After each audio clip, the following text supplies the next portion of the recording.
Bonjour, donc je vais présenter les travaux qu'on a menés ici à l'École des Ponts, au laboratoire Navier, depuis une dizaine d'années sur sur le comportement thermomécanique d'une pure géothermique. Donc les résultats que je vais présenter sont sortis principalement des travaux de deux thèses de doctorat de Neda Yavari et Van Tringen et et les deux autres chercheurs qui ont travaillé dans ces projets, c'est Jean-Michel Pereira et Ghazi Hassen. Donc d'abord, juste un mot sur le pur géothermique. Donc ce sont des pieux de fondation qui se trouvent souvent sous les bâtiments, qui supportent les poids des bâtiments. Et dans ces pieux-là, on intègre les systèmes géothermiques, donc les tuyaux échangeurs de chaleur, qui sont reliés à des pompes à chaleur. Donc avec ces systèmes, ces pieux jouent d'abord le rôle de la structure, mais aussi jouent le rôle des sondes géothermiques qui permet d'échanger de la chaleur entre le sonde et le bâtiment. Donc ils circulent. Donc pour ces pieux-là, normalement pendant l'hiver, on extrait de la chaleur du sonde pour chauffer le bâtiment.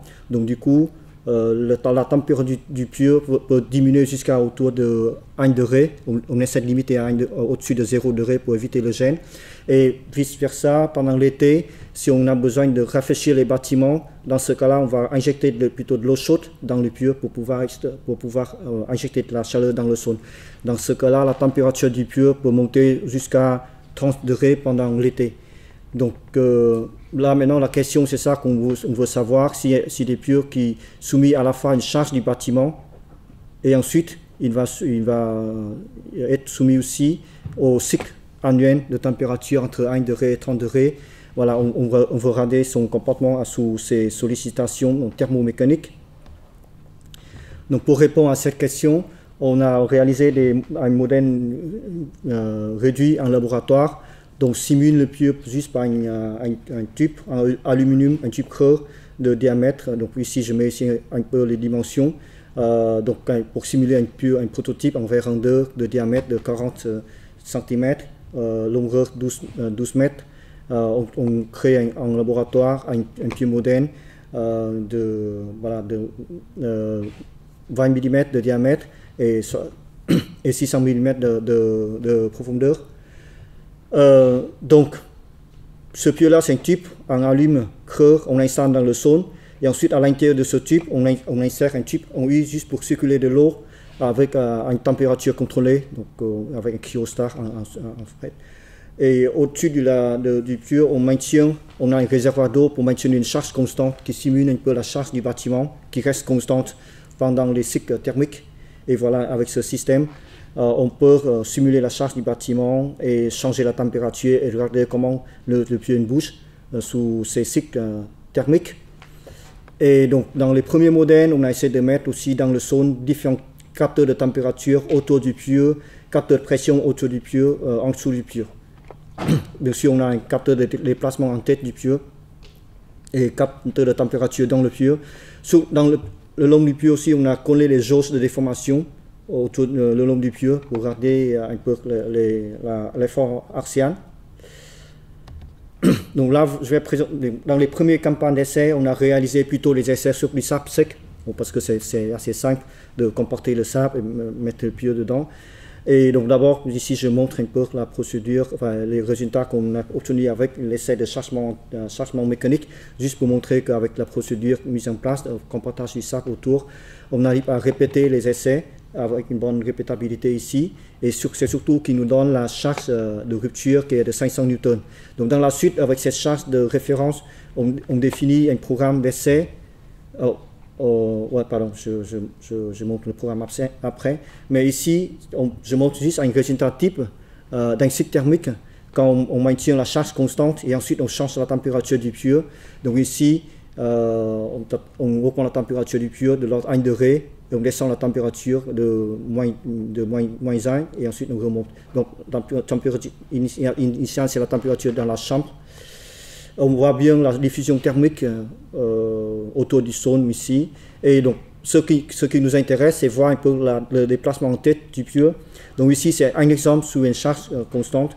Quand on augmente la température du pieu, ici, on voit que la tête du pieu ne bouge pas. C'est ici, cette face-là. Et quand on diminue la température du pieu, on voit que la tête du pieu descend. Donc il y a un tassement donc qui est montré par cette face-là. Et quand on réchauffe le pieu jusqu'à la température initiale, la tête ne bouge pas beaucoup. Donc si on compare avec l'expansion thermique du pieu du type comme ça, on a ce trait rouge là ici. Donc ça veut dire c'est plutôt pendant le refroidissement, on voit que le pieu se contracte. C'est comme si le pieu se contracte librement, mais pendant le chauffage, comme si la tête du pieu est bloquée quelque part. Donc si la tête du pieu est bloquée, on imagine que sous cette gamme de contrainte assez faible par rapport au tube, donc ça veut dire que c'est la pointe du pieu qui enfonce dans le saune. Donc ça c'est pour ce modèle-là, parce que le pieu est assez rigide par rapport au saune. Donc ici c'est le programme qu'on a défini en connaissant que la charge du pieu c'est de l'ordre de 500 newtons. Donc on installe une pieu, ensuite on applique 30 cycles de chargement thermique sans charge en tête. Et ensuite on a augmenté la charge jusqu'à 100 newtons qui représente à peu près 10% de la charge, charge maximale. Et on fait aussi 20%, 40% et 60% de la charge maximale. Voilà, donc du coup dans ce programme d'essai on a fait 30 cycles à 4 niveaux de charge différentes. Et on regarde un peu le tassement obtenu pendant les cycles thermiques. Donc ici, ça, par exemple, le résultat quand la charge mécanique est maintenue constante à 20% de la charge limite.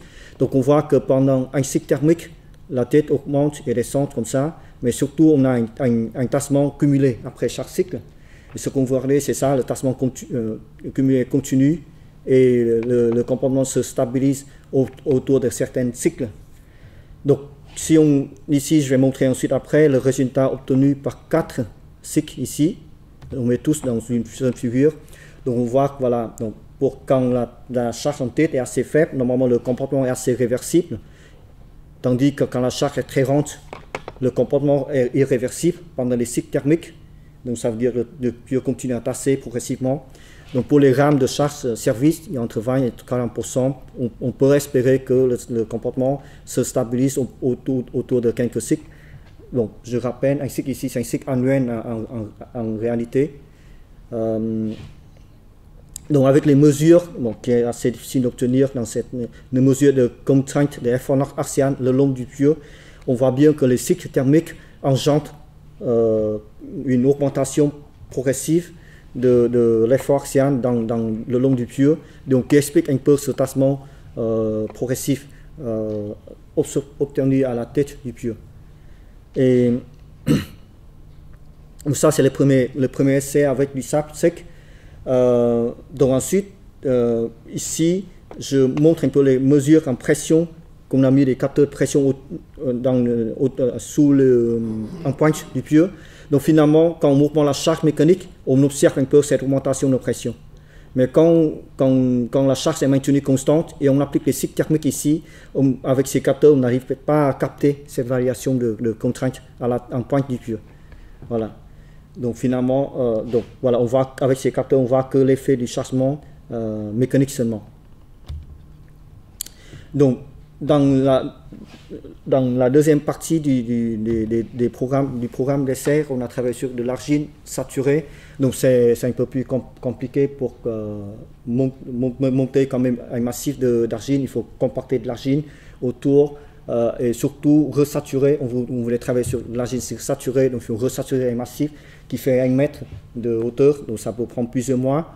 Et donc du coup, pour ça, on ne pouvait pas faire plusieurs massifs de saune. Ce qu'on a essayé de faire, c'est de combiner en même temps un essai mécanique et aussi des essais de chargement thermique. Donc ce qu'on fait, c'est on charge déjà, on fait un premier chargement mécanique sur le pieu pour obtenir à peu près la charge, pour obtenir la courbe de chargement, et on définit que finalement la charge limite, bon, ça tombe aussi en 500 newtons, comme le sac, on ne sait pas pourquoi, par hasard. Et donc ensuite on a déchargé jusqu'à 0, et ensuite avec ça on applique 30 cycles thermiques. Ensuite on a rechargé jusqu'à 20% de la charge limite, 30 cycles thermiques. On décharge, on recharge jusqu'à 40, décharge, recharge jusqu'à 60. Voilà, à chaque fois on arrête ici et appliquer 30 cycles thermiques. Et voilà, donc je montre tout de suite ici les résultats obtenus, donc tassement irréversible, normalisé. Pour ces conditions, quand il n'y a pas de charge, finalement, quand on applique les cycles thermiques, on obtient plutôt un soulèvement de la tête du tuyau. On a expliqué ça plus tard donc par les simulations numériques. C'est que le fait dans la procédure qu'on a déchargé les tuyaux, on a chargé jusqu'à charge maximale, déchargé ici. Et pendant ce déchargement, on a appliqué les cycles thermiques. Donc c'est comme si on a permis que le tuyau se relâche un peu les contraintes qu'il a bloquées. Donc c'est pour ça qu'il continue à soulever un peu autour du premier cycle. Les autres cycles, quand on commence à charger le tuyau, on obtient pareil un tassement irréversible. Sauf ce qui se stabilise rapidement autour de 4-5 cycles. Sauf dans les essais ici, à partir de 10, il y a un phénomène qu'on n'arrive pas à comprendre, que le tassement est parti comme ça. Et on n'arrive pas à expliquer parce que quand on essaie de faire une simulation numérique ici, on arrive à reproduire presque tout, sauf cette partie-là. Voilà. Donc, jusqu'à maintenant, on ne sait pas trop par quel effet le capteur ou autre chose qui a fait cette dérive-là. Donc, finalement, voilà, l'autre détail, c'est que le fait qu'on sature le son dans les argines, tous nos capteurs de pression totale, les jauges autour du tuyau sont abîmés parce qu'il y a de l'eau qui entre dedans. La durée de ces essais, c'est plusieurs mois et les capteurs n'étaient pas bien protégés pour subir ces conditions. Et donc, du coup, dans ces essais sur les argines saturées, on n'a que des mesures de tassement en tête du tuyau. Donc, du coup, on a dû faire des simulations numériques pour essayer de mieux comprendre à l'intérieur ce qui se passe à l'intérieur.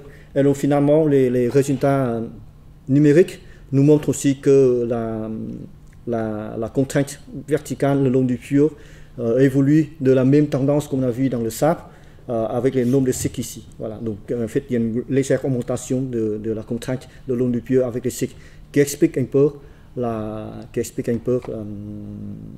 tassement irréversible qui cumule un peu dans le tuyau. Voilà.